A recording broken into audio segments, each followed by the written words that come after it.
the gentleman from Minnesota, the chair of the Subcommittee on Energy and Minerals, Mr. Stauber. Thank you, Mr. Chair. Secretary Burgum, thank you for being here. As you know well, Northeast Minnesota, my district, is home to the Duluth Complex, the largest untapped copper-nickel find in the entire world. The previous administration did not recognize the importance of this. In fact, the Biden administration enacted illegal mining ban covering 225,504 acres in the Superior National Forest. Yesterday, I met with Agricultural Secretary Brooke Rollins, and she provided assurances that her department would work to reverse this illegal mining ban, which was a stated goal of the President Trump during his campaign. Shortly after our meeting, she publicly announced that her department would soon formally request the Bureau of Land Management begin the process to administratively reverse this illegal withdrawal. Mr. Secretary, will you commit today that your department will work to reverse Biden's illegal mining ban in northern Minnesota, as well as work to return the leases that were stripped from multiple companies seeking to responsibly develop critical minerals within the Superior National Forest under the most strict environmental and labor standards?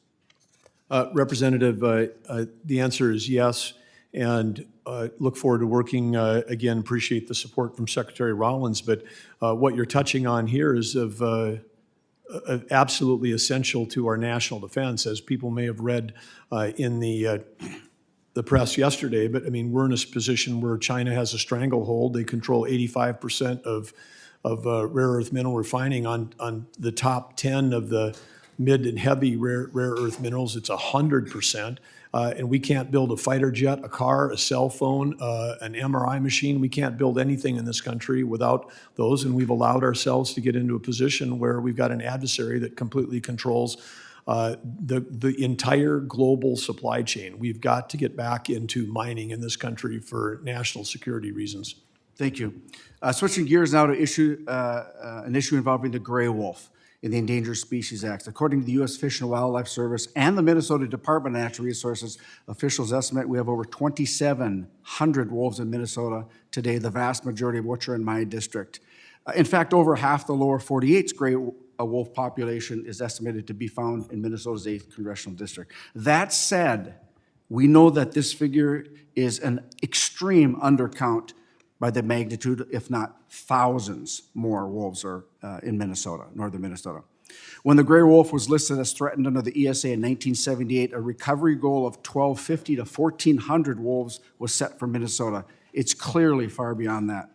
The first Trump administration issued a final delisting rule that was quickly litigated and blocked by a district court in, of all places, Northern California.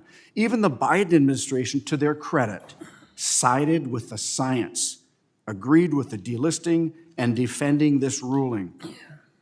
Can you please speak to your department's defense of this rule delisting the gray wolf? And can you commit today that the Trump administration will continue to follow the science and work to ensure the gray wolf is delisted? Yes, absolutely. We'll follow the science, and we've got multiple examples, gray wolf and grizzly, where we've far exceeded the original goals set, in some cases by more than 2x. I've recently called the endangered species list the Hotel California. You can check in, you can never check out. There's 97% of the species that have gone on there have never been removed. We need to build the capability to celebrate when species come off this list as opposed to celebrate when they go on. Thank you. I absolutely 100% agree with you. Does the Department of the Interior support congressional action to delist the gray wolf under the ESA? Say again, Representative? Mr. Secretary, does the Department of the Interior support congressional action to delist the gray wolf under the ESA? Yes, and I think the science will back up the support for that. Thank you very much. I have one question, but I only have 30 seconds left. I just want to make a comment. You are a breath of fresh air. You come from an energy state. You were an executive, and to hear you talk about the opportunities and the importance of strategic national security involving the mining space is a breath of fresh air.